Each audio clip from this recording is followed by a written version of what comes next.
ونؤمن به ونتوكل عليه ونعوذ بالله من شرور أنفسنا ومن سيئات أعمالنا من يهده الله فلا مضل له ومن يضلله فلا هادي له ونشهد أن لا إله إلا الله وحده لا شريك له ونشهد أن سيدنا ونبينا ومولانا محمدا عبده ورسوله صلی اللہ تعالی علیہ وعلى آلہ وصحبہ وبارک وسلم تسلیما کثیرا اما بعد فاعوذ باللہ من الشیطان الرجیم قال اللہ تبارک وتعالی فی کتابہ الکریم یا ایہا الذین آمنوا ادخلوا فی السلم کافۃ ولا تتبعوا خطوات الشیطان انہ لکم عدو مبین وقال النبي صلى الله عليه وسلم أن الله تعالى قال من عادى لي وليا فقد آذنته بالحرب وما تقرب إلي عبدي بشيء أحب إلي مما افترضت عليه وما يزال عبدي يتقرب إلي بالنوافل حتى أحبه فإذا أحببته كنت سمعه الذي يسمع به وبصره الذي يبصر به ويده التي يبطش بها ورجله التي يمشي بها وإن سألني لأعطينه ولئن استعاذني لأعيذنه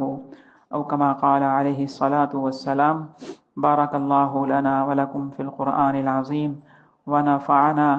وإياكم بالآيات والذكر الحكيم إنه تعالى جواد قديم ملك رؤوف رحيم قابل احترام ماں و بہنوں، اللہ تعالیٰ شانہ نے دین اسلام میں چند احکامات کو تو فرض قرار دیا، جیسے کہ 5 وقتہ نماز ہے، رمضان المبارک کے مہینے میں روزے ہیں، سال میں 1 مرتبہ صاحب نصاب مسلمان مردوں عورتوں پر زکوٰۃ کی ادائیگی لازم ہے، 2.5% یعنی 40واں حصہ، صاحب حیثیت مسلمانوں پر زندگی میں 1 مرتبہ حج کرنا فرض ہے۔ تو یہ سارے تو فرائض ہیں، فرض احکام ہیں جو کہ ایمان کا رکن لازم ہے، ایک لازمی حصہ ہیں، اور ان فرائض اور اسی طرح واجبات کے علاوہ کچھ اضافی عبادتیں بھی دین اسلام میں مقرر کی گئیں۔ ان میں سے جن عبادات کی اہمیت زیادہ احادیث مبارکہ میں بیان کی گئی ان کو سنت کہا جاتا ہے، اور جن کی اہمیت تو بیان کی گئی لیکن اس درجے کی نہیں بیان کی گئی وہ نوافل کہلاتے ہیں۔ تو ہمارے ہاں اردو دانوں میں اور اردو بولنے سمجھنے والوں میں یعنی فرائض و واجبات کے علاوہ جو عبادات ہیں ان کے 2 قسمیں یعنی سمجھی جاتی ہیں، بیان کی جاتی ہیں، ایک سنت اور دوسرے نوافل۔ لیکن احادیث مبارکہ میں اکثر نوافل کا لفظ فرائض اور واجبات کے علاوہ تمام عبادات کے لیے استعمال ہوا، یعنی جن کو ہم سنت کہتے ہیں ان کو بھی نوافل کہا گیا، اور جن کو ہم نفل کہتے ہیں ان کو بھی نوافل کہا گیا۔ اصل میں نوافل نفل کی جمع ہے، یہ عربی زبان کا لفظ ہے، اور نفل جو ہے وہ زائد چیز کو کہا جاتا ہے۔ تو ظاہر سی بات ہے فرض اور واجب کے علاوہ جو بھی احکام ہیں، جو بھی عبادات ہیں، چاہے وہ سنت ہوں یا نفل ہوں، چونکہ فرض اور واجب سے وہ زائد ہیں، تو اسی وجہ سے احادیث مبارکہ میں ان کے لیے جو ہے وہ ایک ہی لفظ استعمال ہوا، نفل، جس کی جمع نوافل ہے۔ اب نفل عبادات جو ہیں مختلف قسم کی ہیں۔ مثلا نفل جو ہے عبادات میں سب سے اہم جو ہے پہلے مرتبے پر، پہلے درجے پر وہ نمازیں ہیں، نفل نمازیں ہیں۔ اسی طرح یعنی 5 وقتہ نماز فرض ہے، اور اس کے علاوہ جو نمازیں ہیں وتر واجب ہے، اس کے علاوہ جو ہے وہ نفل ہیں۔ اسی طرح رمضان المبارک کے روزے فرض ہیں، اور اس کے علاوہ جو روزے ہیں وہ نفل کہلاتے ہیں۔ اسی طرح زکوٰۃ ادا کرنا صاحب حیثیت مسلمانوں پر یہ فرض ہے، اور زکوٰۃ کی ادائیگی کے علاوہ، صدقہ فطر کی ادائیگی کے علاوہ جو مال ہم اللہ کی راہ میں خرچ کریں، چاہے وہ نقدی کی صورت میں ہو یا کسی سامان کی صورت میں، مثلا ہم کسی ضرورت مند کو کپڑے دیں یا کسی ضرورت مند کو کھانا کھلا دیں، کسی ضرورت مند کو دوا دلا دیں، کسی بھی صورت میں ہم مال خرچ کریں زکوٰۃ کے علاوہ، تو وہ جو صدقہ جسے ہم کہتے ہیں تو یہ بھی نفل ہے۔ تو بہرحال نفل عبادات بھی فرائض کی طرح مختلف قسم کی ہیں۔ اور جیسے میں نے ابھی خطبہ مسنونہ میں حدیث مبارکہ پڑھی، یہ حدیث قدسی ہے، یعنی اللہ تعالیٰ شانہ کا ارشاد ہے جس کو نبی کریم صلی اللہ علیہ وسلم نے اپنی حدیث میں ذکر فرمایا۔ تو اس حدیث مبارکہ میں نفل عبادات کا فائدہ، ان کی حکمت اور ان عبادات کا حکم دینے کا ایک مقصد جو ہے وہ بیان کیا۔ ویسے تو حکمتیں بہت ساری ہیں، بے شمار ہیں، اللہ کا ہر کام ہی حکمت پر مشتمل ہوتا ہے، ان سب کا تو احاطہ نہیں کیا جا سکتا، سب کو نہ گنا جا سکتا ہے، نہ بیان کیا جا سکتا ہے، نہ ہی ان کو جانا جا سکتا ہے، لیکن چند حکمتیں جو ہیں وہ علماء کرام نے، محدثین کرام نے احادیث مبارکہ میں غور کر کے نفل کی بیان فرمائی ہیں۔ تو یہ حدیث بھی انہی احادیث میں سے ایک ہے کہ جس میں نفل عبادت جو ہے اس کی حکمت اللہ تعالیٰ شانہ نے بیان فرمائی کہ نفل عبادات کا جو حکم دیا دین اسلام میں تو اس کی کیا حکمت ہے۔ تو حدیث مبارکہ کا ترجمہ یہ ہے کہ اللہ تعالیٰ شانہ فرماتے ہیں من عادی لی ولی فقد آذنتہ بالحرب، کہ جو شخص میرے کسی ولی سے یعنی میرے کسی نیک بندے سے دشمنی کرتا ہے تو اس کو میرا اعلان جنگ ہے۔ اللہ کے نیک بندے، مومنین کاملین جو اللہ سے ڈرنے والے ہوتے ہیں، تنہائی میں بھی سب کے سامنے بھی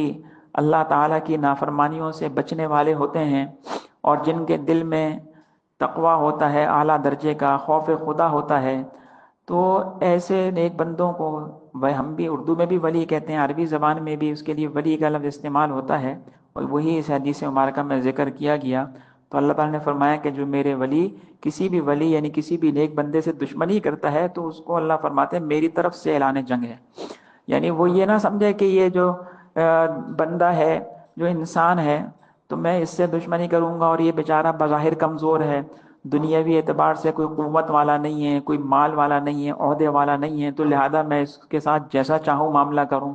اور جس طرح چاہوں اس کو تکلیف پہنچاؤں، مجھے کوئی کچھ نہیں کہہ سکتا۔ اللہ تعالیٰ فرماتے ہیں اس غلط فہمی میں نہ رہے یہ شخص جو میرے ولی سے دشمنی کر رہا ہے، اس کو سمجھ لینا چاہیے کہ وہ نعوذ باللہ اللہ تعالیٰ سے دشمنی کر رہا ہے، اور اللہ تعالیٰ اپنے اس بندے کا انتقام جو ہے اس ظالم سے لیں گے۔ پھر فرمایا وما تقرب الی عبدی بشیء احب الی مما افترضت علیہ، کہ یعنی جو عبادات میں نے بندوں پر فرض کی ہیں تو ان میں سب سے زیادہ جن عبادات سے بندہ میرا قرب حاصل کرتا ہے اور وہ مجھے بہت محبوب بھی ہیں وہ تو فرائض ہیں۔ یعنی اللہ تعالیٰ فرما رہے ہیں کہ جو فرض عبادات ہیں، فرض نماز، فرض روزہ،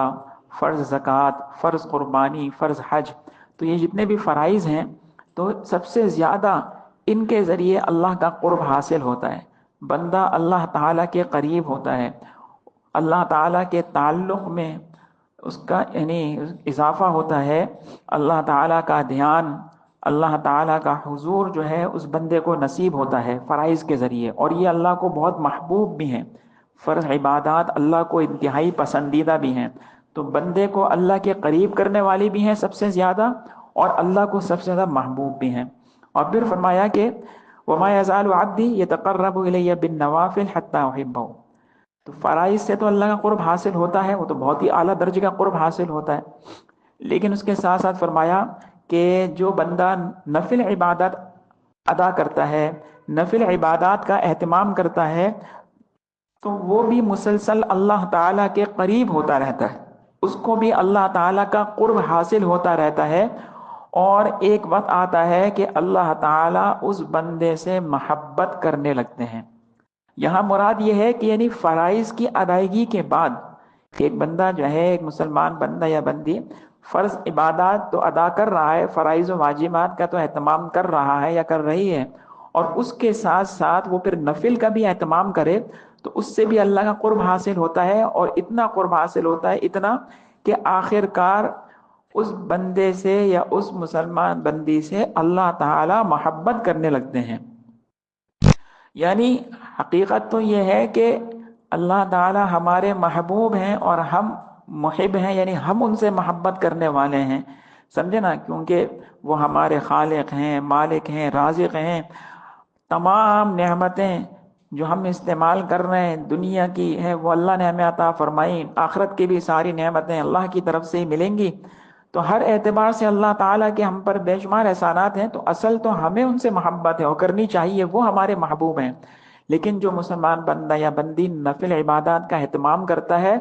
تو وہ اللہ تعالیٰ کا محبوب بن جاتا ہے، اللہ تعالیٰ اس سے محبت کرنے لگتے ہیں، یعنی وہ تو کرتا ہی اللہ سے محبت، اللہ بھی اس سے محبت کرنے لگتے ہیں۔ اور یہ بہت بڑا مقام ہے، بہت بڑا درجہ ہے، اور یعنی بہت بڑی یعنی فضیلت ہے یہ کہ جو کسی مسلمان کو حاصل ہو جائے کہ اللہ تعالیٰ اس سے محبت کرنے لگے۔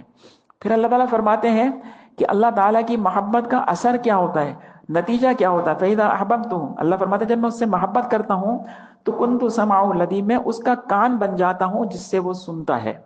اور میں اس کی آنکھ بن جاتا ہوں جس سے وہ دیکھتا ہے، اور میں اس کا ہاتھ بن جاتا ہوں جس سے وہ پکڑتا ہے، اور میں اس کا پیر بن جاتا ہوں جس سے وہ چلتا ہے۔ مطلب یہ ہے کہ جب اللہ تعالی شانہ نفل عبادات کی کثرت کرنے والے، نفل عبادات کا اہتمام کرنے والے بندے یا بندی کو اپنا محبوب بنا لیتے ہیں تو اللہ تعالیٰ کی اس محبت کا اثر اس کے جسم پر اور جسم کے اعضاء پر ظاہر ہوتا ہے کہ پھر اس کے تمام اعضاء نیک کاموں میں استعمال ہوتے ہیں۔ اللہ تعالیٰ فرماتے ہیں میں اس کا کان بن جاتا ہوں، یعنی پھر وہ کانوں سے بھلائی کی بات کو سنتا ہے، قرآن کی تلاوت کو سنتا ہے، اللہ کے ذکر کو سنتا ہے، دین کی بات کو سنتا ہے۔ پھر وہ اس کان سے نہ کوئی جھوٹ کی بات سنتا ہے، جھوٹی بات، نہ کوئی غیبت سنتا ہے، نہ کوئی گانا سنتا ہے، کوئی حرام آواز وہ نہیں سنتا۔ تو اللہ تعالیٰ اس کو یہ توفیق دے دیتے ہیں کہ وہ اپنے کانوں کو حرام سے بچانے والا بن جاتا ہے اور نیک کاموں میں، نیک باتوں کے سننے میں استعمال کرنے لگتا ہے۔ اسی طرح اللہ فرماتا ہے کہ میں اس کی آنکھ بن جاتا ہوں جس سے وہ دیکھتا ہے، یعنی اللہ تعالیٰ اس کی آنکھوں کو حیا اور پاکیزگی عطا فرما دیتے ہیں۔ پھر اس کی آنکھ کسی حرام چیز کو نہیں دیکھتی، نامحرم کو نہیں دیکھتی، گناہ کی چیز کو نہیں دیکھتی، بلکہ اس کی آنکھ جو ہے حلال چیز کو دیکھتی ہے اور ان چیزوں کو جن کے دیکھنے کی اللہ نے اجازت دی۔ اسی طرح اللہ تعالیٰ فرماتے ہیں میں اس کا ہاتھ بن جاتا ہوں، یعنی پھر وہ اپنے ہاتھ کو درست استعمال کرتا ہے، اس سے جو ہے وہ یعنی کسی پر ظلم و زیادتی نہیں کرتا، اس ہاتھ کو کسی یعنی نامحرم کے چھونے میں، کسی حرام کام میں وہ استعمال نہیں کرتا۔ اور اللہ فرماتے ہیں میں اس کا پیر بن جاتا ہوں، یعنی پھر اس کے پیر بھی نیکی کے کاموں کی طرف اٹھتے ہیں، ہے نا، ان کاموں کی جانب، ان مقامات کی جانب کہ جہاں پر وہ نیکی کر سکے، مسجد کی جانب اور اسی طرح مدرسے کی جانب اور خانقاہ کی جانب، اور جو ہے جہاں پر دین کی بات ہو رہی ہو، دین کا سیکھنا سکھانا ہو، ایسی مجالس کی جانب اس کے پیر چلتے ہیں۔ پھر گناہ کی جگہوں کی طرف اور جہاں گناہ کے کام کیے جا رہے ہوں ایسی جگہوں کی طرف اس کے پیر اٹھتے ہی نہیں، وہ اس سے بچ جاتا ہے۔ تو خلاصہ یہ کہ اللہ تعالیٰ اس کے سارے اعضاء کی حفاظت فرماتے ہیں، اس کو یہ توفیق دیتے ہیں کہ اپنے اعضاء کو گناہوں سے محفوظ رکھے اور نیک کاموں میں استعمال کرے۔ اور پھر فرماتے ہیں وَإِن سَأَلَنِي لَأُعْطِيَنَّهُ، پھر اس بندے کا یہ مقام و مرتبہ ہو جاتا ہے اللہ تعالیٰ کے ہاں کہ اگر وہ اللہ فرماتے ہیں مجھ سے وہ کچھ مانگتا ہے تو میں اس کو عطا کرتا ہوں۔ گویا کہ وہ بندہ مجاب الدعوات، مستجاب الدعوات بن جاتا ہے کہ اس کے دعائیں قبول ہونے لگتی ہیں۔ جو بھی جائز چیز وہ اللہ سے مانگتا ہے وہ جائز چیز ہی مانگتا ہے، اس کی جو ہے یعنی رہنمائی اس طرف ہوتی ہے کہ اللہ سے جائز چیز کو مانگے تو وہ اللہ اس کو عطا فرماتے ہیں۔ وَلَئِنِ اسْتَعَاذَنِي لَأُعِيذَنَّهُ، اور اللہ فرماتے ہیں اگر وہ مجھ سے پناہ طلب کرتا ہے کسی مصیبت سے بچنے کے لیے، کسی ناگوار چیز سے بچنے کے لیے میری پناہ طلب کرتا ہے تو میں اس کو پناہ عطا فرماتا ہوں، اس مصیبت سے، پریشانی سے، آزمائش سے میں اس کو بچا لیتا ہوں اور اس کو محفوظ رکھتا ہوں۔ تو اس حدیث سے مبارکہ میں، بل حدیث تو اور بھی آگے مزید بھی ہے، ہمارے جو ہے وہ میری جو مقصود جو بات ہے اس سے متعلق یہ اتنا حصہ ہے۔ تو اس حدیث مبارکہ میں اللہ تعالیٰ شانہ نے یعنی یہ بات ارشاد فرمائی اپنے نبی کریم صلی اللہ علیہ وسلم کے ذریعے امت تک اور بندوں تک جو ہے یعنی کہلوائی اور پہنچائی کہ نفل عبادت کی بھی بڑی اہمیت ہے۔ فرض عبادت کی تو اہمیت ہے، اپنی جگہ ہے، اس کا مقام و مرتبہ ہے، لیکن نفل عبادت کی بھی بڑی اہمیت ہے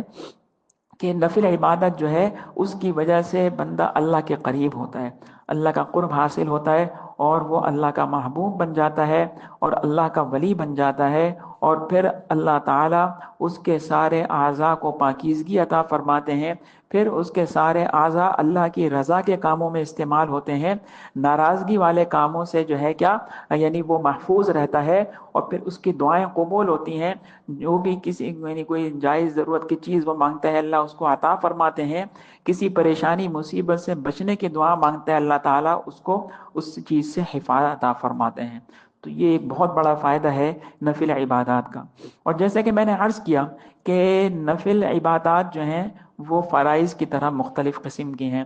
نفل نمازیں ہیں، نفل روزے ہیں، نفلی صدقات ہیں، تو نفلی حج ہے، ٹھیک ہے، عمرہ ہیں، یہ سارے بہت بے شمار ہیں نفل عبادات بھی، اور ہر ایک میں اللہ تعالیٰ شانہ نے جو ہے نا وہ مختلف فائدے رکھے ہیں، اور مختلف جو ہے ان کے اندر اللہ تعالیٰ شانہ نے فضیلتیں رکھی ہیں، اور ان عبادات پر جو ہے وہ مختلف قسم کا اللہ تعالیٰ شانہ نے جو ہے وہ اجر و ثواب رکھا ہے۔ سب سے پہلے ہم نفل نماز کو لے لیتے ہیں۔ نفل نماز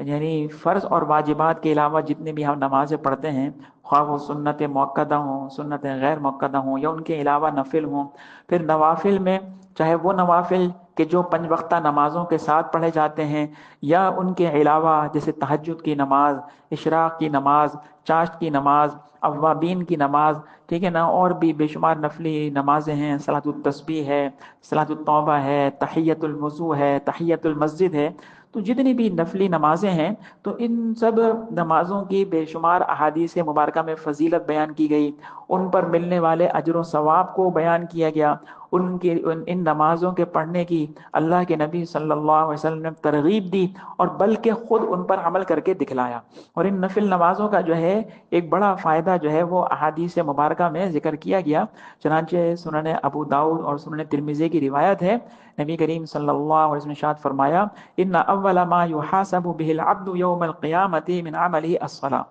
کہ قیامت کے دن بندے کے یعنی اعمال میں سب سے پہلے جس عمل کا حساب و کتاب ہوگا وہ نماز ہوگی۔ اعمال تو دنیا میں سارے اللہ نے جو ہے وہ بیان کیے تھے، سب کا حکم دیا تھا، نماز کا بھی، روزے کا بھی، زکوٰۃ، حج اور دیگر عبادات، لیکن سب سے پہلے حساب و کتاب نماز کا ہوگا۔ فَإِنْ كَانَ فِي صَلَاتِهِ نُقْصٌ قَالَ الرَّبُّ انظُرُوا هَلْ لِعَبْدِي مِن تَطَوُّعٍ، تو اگر نماز میں یعنی فرض نمازوں میں کچھ کمی نکلی، سب سے پہلے فرض نمازوں کا حساب ہوگا، فرض نماز لازم ہے، اگر اس میں کچھ کمی نکلی تو اللہ تعالیٰ اپنے فرشتوں سے فرمائیں گے کہ فرشتوں دیکھو کیا میرے بندے کے کوئی نفل نمازیں بھی ہیں، کوئی اس کے پاس نفل نمازوں کا ذخیرہ بھی ہے، فَيُكَمَّلُ بِهَا مَا نَقَصَ مِنَ الْفَرِيضَةِ، تو اگر اس کے پاس نفل نمازوں کا ذخیرہ موجود ہوگا، اس کے نامہ اعمال میں نفل نمازیں لکھی ہوں گی، تو فرض نمازوں میں جو کمی ہوگی اس کو ان نوافل کے ذریعے پورا کیا جائے گا۔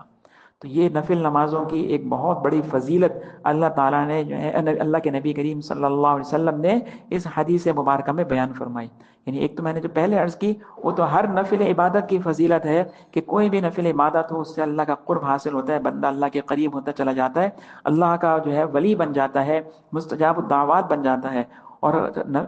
نفل عبادات میں خاص جو نفل نماز ہے اس کی فضیلت جو ہے وہ اس حدیث مبارکہ میں بیان کی گئی، تو معلوم ہوا کہ نفل نماز کی کتنی اہمیت ہے اور کتنا بڑا اس کا مرتبہ ہے، کتنی فضیلت ہے کہ آخرت میں اگر ہمارے فرائض میں کچھ کمی ہوئی، اور یقیناً ہوتی ہے، ہم جیسی نمازیں پڑھتے ہیں ہمیں خود معلوم ہے کہ کس طرح ہماری نمازوں کی ادائیگی ہوتی ہے، فرض نمازوں کی، واجبات کی کیسے ہم ادائیگی کرتے ہیں، کبھی جو ہے وہ ہمارے پاس وقت کی تنگی ہوتی ہے، کوئی کام کرنا ہوتا ہے، کوئی مردوں حضرات کو جو ہے کہ یہ کہ بھئی کاروبار سے اٹھ کر آئیں، دکان سے اٹھ کر آئیں، ملازمت سے اٹھ کر آئے ہیں، اب فکر ہوتی ہے کہ بھئی فارغ ہو کے نماز کے لیے جانا ہے، ظہر کا وقت ہے تو یہ فکر ہوتی ہے کہ جی کھانا بھی کھانا ہے، خواتین کو بھی گھر کے مختلف ذمہ داریاں ہوتی ہیں، مختلف کام ہوتے ہیں، تو نمازوں کی ادائیگی میں تاخیر بھی ہو جاتی ہے، مردوں کو بھی ہو جاتا ہے، بس اوقات دنیاوی کاموں کی وجہ سے نماز مؤخر ہو جاتی ہے، جماعت چھوٹ جاتی ہے، خواتین کی بھی جو ہے یہ ہوتا ہے کہ بھئی نماز آخر وقت میں پڑھ رہے ہیں، کبھی مکروہ وقت شروع ہو گیا، کبھی خدا نخواستہ قضا ہو گئی، تو جیسے ہماری نمازیں ہیں بیان کرنے کی ضرورت نہیں، ہم سب خود اپنے گریبانوں میں جھانک کے دیکھ لیں، ہمیں اپنے نمازوں کا حال پتہ ہے کہ کیسی ہیں ہماری فرض نمازیں۔ اللہ تعالیٰ اپنی رحمت سے قبول فرما لے تو یہ بھی اللہ کا فضل ہے، ورنہ تو اندیشہ کہ خدا نخواستہ حدیث مبارکہ کے موجب ہماری نمازیں جو ہیں وہ میلے کپڑے میں لپیٹ کر کہیں ہمارے منہ پر ہی نہ مار دی جائیں۔ جیسے ہم نمازیں پڑھتے ہیں پھر نماز کے لیے کھڑے بھی ہو جاتے ہیں جیسے تیسے کر کے، تو اس میں پھر خیالات کا ایک ہجوم کہ نماز کی طرف ہمارا دھیان ہی نہیں ہوتا، دنیاوی جو ہماری مشغولیات ذمہ داریاں اور جو پریشانیاں، اکثر نماز میں ہم اسی میں کھوئے رہتے ہیں کہ جس کی وجہ سے ہمیں نماز کا بھی پتہ نہیں چلتا۔ تو یہ ساری چیزیں ہیں، نمازوں میں ہماری بڑی کمی ہے، کوتاہی ہے، تو اس کے لیے نفل نمازوں کا اہتمام خوب کرنا چاہیے۔ فرائض کے لیے تو جتنا ہو سکے ہم آداب کی رعایت کریں، کوشش کریں کہ بغیر آداب کے نہ پڑھیں، وضو بھی اہتمام سے ہو، بر وقت پڑھیں، دھیان و توجہ کے ساتھ پڑھیں، خوش و خضوع کے ساتھ پڑھیں، اور اس کے ساتھ ساتھ نفل کا بھی اہتمام کریں۔ اب آج کل جو ہے ہم اپنی دنیا کی مشغولیات ہم نے اتنی بڑھا لی ہیں، حقیقت میں ہے نہیں، ہم نے اپنی مشغولیات اور مصروفیات اتنی بڑھا لی ہیں کہ آج ہمارے پاس نماز کے لیے وقت نہیں ہے۔ فرض نماز کے لیے بڑی مشکل سے ہم وقت نکالتے ہیں، بہت تیر مار لیتے ہیں، سنت موقدہ پڑھ لیتے ہیں، سمجھنا ایسی ہماری جو ہے وہ بس ڈنڈی مار نماز ہوتی ہے کہ بھئی فرض پڑھ لی، سنت موقدہ پڑھ لی، وتر پڑھ لیے بس، اور باقی سنت غیر موقدہ نوافل کا ہم اہتمام ہی نہیں کرتے کہ بھئی یہ تو چھوڑو کوئی بات نہیں، ان میں تو پڑھیں گے تو ثواب ہے، نہ پڑھیں تو کوئی گناہ تو نہیں ہے نا۔ تو بھائی ٹھیک ہے ثواب تو ہے، لیکن ہم یہ تو دیکھیں کہ کتنا بڑا فائدہ ہے ان کا کہ یہ آخرت میں کام آئیں گی۔ فرائض کی کمی جو ہے وہ ان سے پوری کی جائے گی، اور فرائض میں ہمارے یقیناً کمی ہے، ہم میں سے کوئی بھی دعویٰ نہیں کر سکتا کہ وہ جو ہے فرض نمازوں کو مکمل آداب کے ساتھ اور پورے جو ہے سنت طریقے کے مطابق ادا کرتا ہے، اس میں کمی نہیں ہوتی۔ یقیناً ہماری نمازوں میں کمی ہے، اللہ تعالی ہمیں بہترین طریقے سے خشوع و خضوع سے نماز پڑھنے والا بنا دے۔ تو یہ ایک بڑا فائدہ ہے نفل نمازوں کا کہ اس کی وجہ سے فرائض کی کمی جو ہے وہ اللہ تعالیٰ شانہ جو ہے قیامت میں وہ جو ہے دور فرما دیں گے، اور یہ نمازیں ہمارے کام آئیں گی۔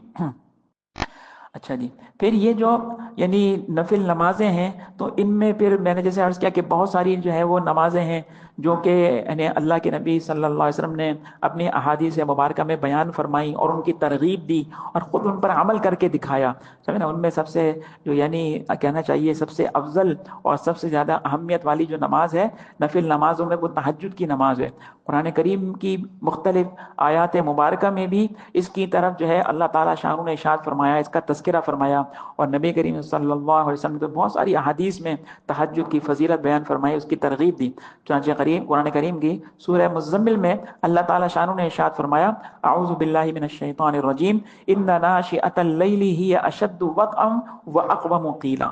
کہ بے شک یعنی رات کے وقت میں نماز کے لیے کھڑا ہونا، ہی اشد وطئا،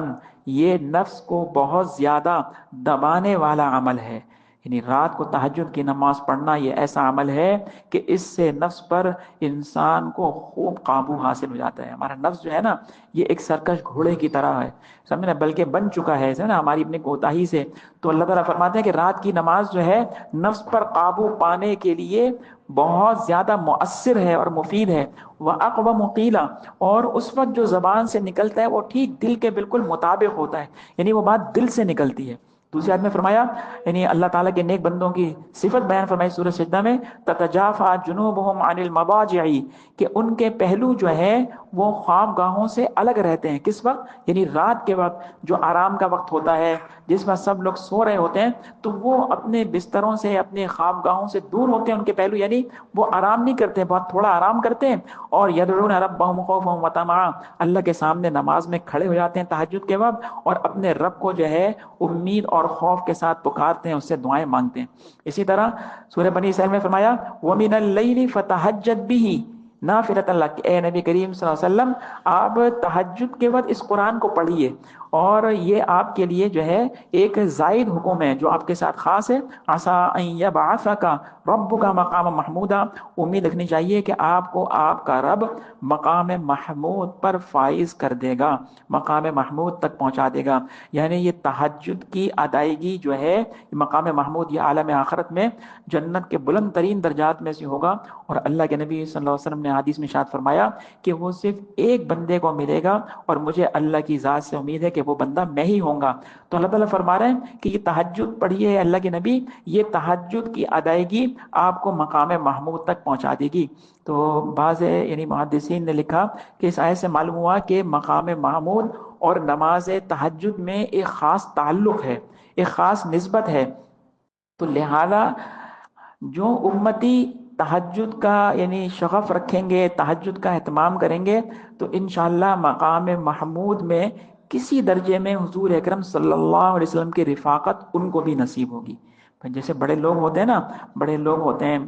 مالدار لوگ، بڑے عہدے والے، تو جس طرح وہ ان کی عالی شان رہائش گاہ ہوتی ہے، حویلی ہوتی ہے، بنگلہ ہوتا ہے، محل ہوتا ہے، اس میں رہتے ہیں، تو اکیلے تو نہیں رہتے نا، ان کے ساتھ خدام ہوتے ہیں نا۔ جتنا بڑا مکان ہوتا ہے، جتنی بڑی حویلی ہو، جتنا بڑا محل ہو، جتنا بڑا بنگلہ ہو، اتنے اس میں خادمین ہوتے ہیں، سمجھے نا، کوئی کھانا پکانے والے، کوئی چوکیداری کرنے والے، کوئی مالی ہے نا، باغ کی دیکھ بھال کرنے والے، کوئی کچھ کام، کوئی کسی کام کرنے، کوئی ڈرائیور ہے، کوئی کسی کام میں، تو بڑا ایک خدام کا ایک بڑا مجمع ہوتا ہے ان کے ساتھ۔ تو اللہ کے نبی کریم صلی اللہ علیہ وسلم جو ہے وہ مقام محمود میں ہوں گے۔ مقام محمود تو خاص ان کے لیے ہوگا، لیکن امید ہے اللہ کی ذات سے کہ ان کے جو امتی تہجد کا اہتمام کریں گے تو انشاءاللہ کسی نہ کسی درجے میں اللہ کے نبی صلی اللہ علیہ وسلم کی رفاقت وہاں بھی حاصل ہوگی۔ مثلا مثال کے خدام بن کے حاضری ہو جائے گی، یا آپ صلی اللہ علیہ وسلم کی زیارت کے لیے جو ہے کیا ان کو وہاں جو ہے حاضری کا موقع دیا جائے گا۔ تو یہ محدثین کرام نے فرمایا کہ یہ جو ہے نا وہ یعنی تہجد کی جو ہے فضیلت ہے اس آیت مبارکہ سے جو ہے معلوم ہوتی ہے۔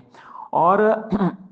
ایک حدیث مبارکہ میں حضور اکرم صلی اللہ علیہ وآلہ وسلم نے یعنی ارشاد فرمایا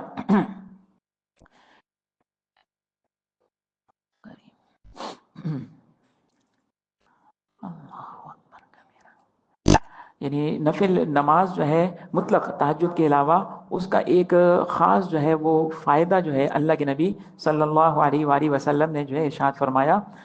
جیسے میں نے پہلے بھی عرض کیا کہ نفل نماز جو ہے یہ آخرت میں فرائض کی کمی کو جو ہے وہ دور کرے گی۔ اور ہاں تہجد کے بارے میں اللہ کے نبی نے ارشاد فرمایا کہ جب رات کا آخری تہائی حصہ ہوتا ہے، یعنی اگر ہم رات کو 3 حصوں میں تقسیم کریں، مثلا کبھی کسی وقت رات 9 گھنٹے کی ہے تو اس کے 3 حصے کریں تو ہر ایک گھنٹے میں ایک تہائی میں، ہر ایک حصے میں ایک تہائی میں 3 گھنٹے آئیں گے۔ تو جو آخری تہائی حصہ ہوتا ہے یعنی آخری 3 گھنٹے مثلا ہوئے تو اس میں اللہ تعالی شانہ آسمان دنیا پر نزول فرماتے ہیں، اور اللہ کی طرف سے اعلان ہوتا ہے کہ ہے کوئی مجھ سے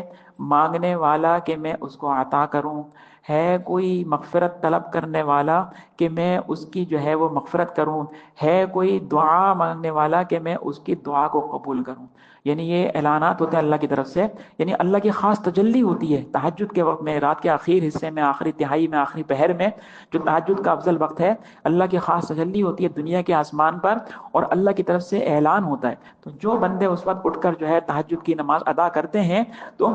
اللہ تعالیٰ ان کی دعائیں قبول فرماتے ہیں، اور جو وہ مانگتے ہیں اللہ تعالیٰ وہ ان کو عطا فرماتے ہیں، اور اسی طرح اگر وہ مغفرت طلب کرتے ہیں تو اللہ تعالیٰ ان کے گناہوں کو معاف فرماتے ہیں۔ تو یہ تہجد کی نماز کی فضیلت ہے، اور بھی بے شمار احادیث ہیں تہجد کے فضیلت کے بارے میں۔ اور آج کل تو اللہ تعالیٰ نے ہمیں بڑا قیمتی موقع دیا ہوا ہے، طویل راتیں ہیں، اگر ہم جو ہے رات کو اپنے کاموں سے فارغ ہو کر 11 بجے تک بھی اگر آرام کے لیے لیٹ جائیں تو پھر جو ہے اور 5 بجے اٹھ جائیں، بہت 5:15 بھی چلے اٹھ جائیں تو ہمیں کچھ نہ کچھ وقت 5 بجے اٹھو تو بہت ہی اچھا ہوگا، ایک آدھا گھنٹہ کچھ 35-40 منٹ ہمیں جو ہے مل جائیں گے کہ ہم تہجد بھی پڑھ سکیں اور اللہ سے جو ہے دعائیں بھی مانگ سکیں، اور نیند بھی جو ہے پوری ہو جائے گی۔ سمجھے نا، یہ بھی نہ ہوگا کہ بھئی نیند کی کمی ہو گئی۔ اسی طرح اور بھی نفل نمازیں ہیں، مثال کے طور پر چاش کی نماز ہے، اس کی فضیلت اللہ کے نبی صلی اللہ علیہ وسلم نے ارشاد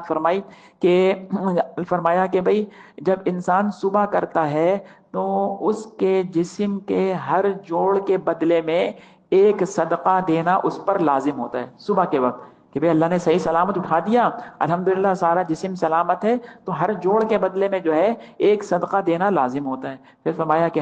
اور جوڑ بھی کتنے جسم میں 360 جوڑ ہیں، تو فرمایا کہ ہر تسبیح ایک صدقہ ہے، اللہ کی حمد کرنا، الحمدللہ کہنا، یہ بھی صدقہ ہے، اس میں بھی گویا کہ ایک صدقہ ادا ہو گیا۔ تحلیل لا الہ الا اللہ پڑھنا یہ بھی صدقہ ہے، اللہ اکبر کہنا یہ بھی صدقہ ہے، کسی بھلی بات کا حکم دینا یہ بھی صدقہ ہے، بری بات سے کسی کو روک دینا، منع کر دینا یہ بھی صدقہ ہے۔ اور فرمایا کہ ان سب صدقات کی طرف سے 2 رکعتیں کافی ہو جاتی ہیں کہ جو بندہ چاش کے وقت میں پڑھ لے، یعنی چاش کے وقت جو ہے 2 رکعت پڑھ لے تو ان تمام جو ہے وہ یعنی جوڑوں کا صدقہ جو ہے وہ ادا ہو جاتا ہے۔ تو یہ 2 رکعت نفل پڑھنا کتنا آسان ہے، کتنا ہلکا ہے، اور اس کا جو ہے اجر و ثواب جو ہے وہ کتنا بڑا ہے۔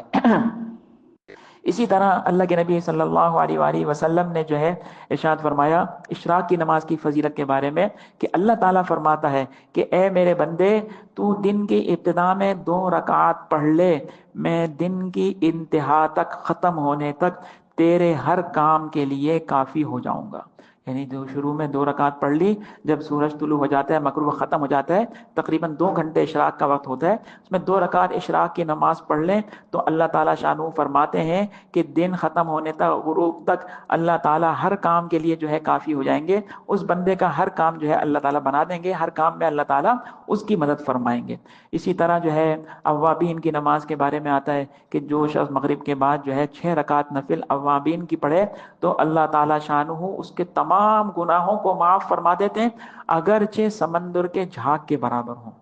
سمندر کے جھاگ کے برابر ہوں، سارے گناہ اللہ معاف فرما دیتے ہیں۔ سمندر کتنا بڑا ہوتا ہے، اس کا جھاگ کتنا کثیر مقدار میں ہوتا ہے، کتنا زیادہ ہوتا ہے، تو اتنے بھی گناہ ہوں اللہ ہمارا معاف فرما دیتے ہیں۔ بہرحال یہ مختلف نمازیں، ان کے علاوہ صلاۃ التسبیح، صلاۃ الاستخارہ ہے نا، وضو کرنے کے بعد 2 رکعت تحیۃ الوضو پڑھنا، مرد حضرات کے لیے جب وضو مسجد میں جائیں باوضو تو تحیۃ المسجد 2 رکعت پڑھنا، ٹھیک ہے، اس طرح صلاۃ التوبہ پڑھنا، یہ بھی مختلف جو ہے وہ صلاۃ الحاجات کا پڑھنا، یہ ساری جو ہے نفل نمازیں ہیں جن کی ترغیب دی گئی ہے احادیث مبارکہ میں اور ان کی فضیلت بیان کی گئی ہے، تو ان سب کا جو ہے وہ اہتمام ہونا چاہیے۔ پھر اس کے بعد جیسے میں نے عرض کیا کہ نفلی عبادات میں جو ہے وہ صدقہ ہے، یعنی مال خرچ کرنا اللہ تعالیٰ شانہ کے راہ میں، سمجھنا، یہ نفلی صدقات دینا تو یہ بھی اللہ کے قرب کا ذریعہ بنتا ہے، یہ بھی جو ہے وہ بندے کے درجات کی بلندی کا ذریعہ بنتا ہے اور قلب کی پاکیزگی کا ذریعہ بنتا ہے۔ نفل جو ہے عبادات کے اہتمام سے، نفلی صدقات دینے سے، دیگر نوافل کے اہتمام سے قلب پاک و صاف ہوتا ہے، گناہوں کی گندگی اور آلائشیں اور گناہوں کے جو ہے سیاہی جو ہے وہ دل سے دور ہوتی ہے۔ قرآن کریم میں اللہ تعالیٰ شانہ نے ارشاد فرمایا اعوذ باللہ من الشیطان الرجیم لیس البر ان تولوا وجوہکم قبل المشرق والمغرب، کہ نیکی صرف یہ نہیں ہے کہ بھئی نماز میں اپنا چہرہ مشرق یا مغرب جس طرف قبلہ ہو اس طرف کر لو اور نماز پڑھ لو، ولکن البر من آمن باللہ والیوم الآخر والملائکۃ والکتاب والنبیین، نیکی میں یہ بھی ہے کہ بندہ صاحب ایمان ہو اللہ پر، آخرت پر، اللہ کے فرشتوں پر، اللہ کی بھیجی ہوئی کتابوں پر، اللہ کے بھیجے ہوئے نبیوں پر جو ہے ایمان رکھتا ہو، وآت المال علی حبہ ذوی القربى والیتامى والمساکین وابن السبیل والسائلین وفی الرقاب، اور مال دے اللہ کی راہ میں باوجود اس کی محبت کے، کہ دل میں مال کی محبت ہے، وأحضرت الانفس الشح، بخل ہے، دل چاہتا تو نہیں ہے لیکن وہی اپنے نفس کو دبا کر اللہ کی راہ میں مال دے، رشتہ دار ضرورت مند ہیں ان پہ خرچ کرے، یتیموں پر اور جو ہے محتاجوں پر، مسافروں پر، اور جو سوال کرتے ہیں، اور اسی طرح پہلے زمانے غلام ہوتے تھے ان کے آزاد کرانے کے لیے، جیسے آج کل بے گناہ قیدی ہیں ہے نا، ان کی رہائی کے لیے، وہ اقام الصلاۃ وآت الزکاۃ، اور نیکی یہ بھی ہے کہ نماز قائم کرے اور زکوٰۃ دے۔ تو محدثین کرام فرماتے ہیں کہ اس آیت مبارکہ میں زکوٰۃ کا الگ سے ذکر موجود ہے، وآت الزکاۃ، تو اس سے معلوم یہ ہوا کہ یعنی وآت المال میں نفلی صدقات دینا مراد ہے، کہ نفلی صدقہ جو ہے وہ بندہ اللہ کی راہ میں دے تو اللہ تعالیٰ فرماتے ہیں یہ بھی نیکیوں میں شامل ہے، اس نیکی کا بھی اہتمام کرنا چاہیے۔ اور نبی کریم صلی اللہ علیہ وسلم نے ایک حدیث میں ارشاد فرمایا، حضرت ابو خرچ کر اپنی کمائی سے، اپنے مال سے، میں اپنے خزانوں سے تجھے دیتا رہوں گا۔ یعنی جو مسلمان بندہ جس کو اللہ نے توفیق دی ہے، استطاعت دی ہے، جتنی بھی دی ہو، یہ ضروری نہیں کہ بہت کثیر مال کرنے کی، مال جس کے پاس ہو، جو زیادہ مال خرچ کر سکتا ہو بس وہی صدقہ دے، نہیں، ہر مسلمان کو صدقہ دینا چاہیے جتنی اللہ نے اس کو توفیق و استطاعت دی ہے۔ تو اللہ تعالیٰ فرماتے ہیں کہ جو بندہ اس کے یعنی ضرورت مند بندوں کی ضرورتوں پر خرچ کرتا رہے گا تو اس کو اللہ تعالیٰ کے خزانے غیب سے ملتا رہے گا، سمجھے نا، وہ محروم نہیں ہوگا، اس کو اللہ تعالیٰ جو ہے وہ خوب جو ہے عطا فرمائیں گے۔ اور ایک حدیث میں حضرت ابو سعید خدری رضی اللہ تعالیٰ عنہ سے منقول ہے کہ نبی کریم صلی اللہ علیہ وسلم فرمایا کہ جو مسلمان کسی مسلمان کو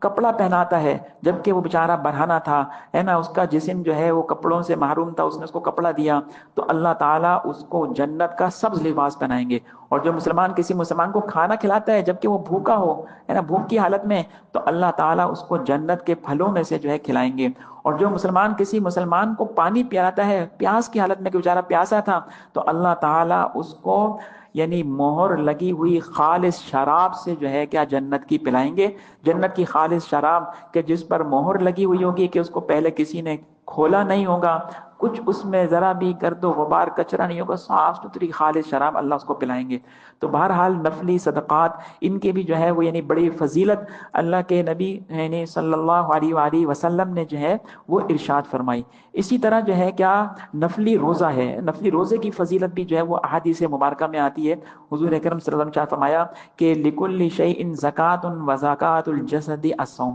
ہر چیز کی ایک زکوٰۃ ہے، ہر چیز کو پاک کرنے کا ایک طریقہ ہے، اور جسم کی زکوٰۃ جو ہے وہ روزہ ہے۔ روزہ، نفلی روزے کا انسان اہتمام کرے، نفلی روزہ رکھے، تو اس سے کیا ہوتا ہے کہ یعنی جسم روحانی اعتبار سے بھی اس کو پاکیزگی حاصل ہوتی ہے، اور جو ہے گناہوں کے اثرات جو دل پر یعنی چھا جاتے ہیں، اور جو ہے گناہوں کی سیاہی جو دلوں پر چڑھ جاتی ہے وہ دور ہوتی ہے۔ اور ظاہری اعتبار سے بھی یہ جسم کی پاکی ہے کہ دیکھیں نبی کریم صلی اللہ علیہ وسلم کا معمول یہ تھا کہ آپ صلی اللہ علیہ وسلم ہر مہینے میں 3 نفلی روزوں کا اہتمام فرماتے تھے۔ حضرت عائشہ رضی اللہ عنہا فرماتی ہیں کہ خاص آپ اہتمام نہیں کرتے تھے، کبھی مہینے کے شروع میں رکھ لیتے، کبھی درمیان میں، کبھی آخر میں۔ اکثر آپ صلی اللہ علیہ وسلم ایام 20 کے یعنی جو قمری مہینے کی جو یعنی چاند کی تاریخیں ہوتی ہیں 13، 14، 15، اکثر ان کا بھی اہتمام فرماتے تھے۔ کبھی ایسا ہوتا ہے کہ جمعرات پیر کا روزہ رکھ لیتے، کبھی جمعرات جمعہ ہفتے کا روزہ رکھتے۔ 3 روزے کم از کم حضرت صلی اللہ علیہ وسلم ہر مہینے میں رکھتے تھے، اور شعبان میں تمام مہینوں سے زیادہ روزے رکھتے تھے، یعنی رمضان کے علاوہ 17 روزے شعبان میں رکھتے تھے۔ حضرت عائشہ عنہ کی یہ روایت ہے۔ تو یہ جسم کی پاکی ہے، جسم کی زکوٰۃ ہے کہ یعنی جسم ہمارا قلب اور نفس جو ہے وہ اس کو بھی پاکیزگی حاصل ہوتی ہے، اور اس کے ساتھ ساتھ صحت بھی برقرار رہتی ہے۔ 30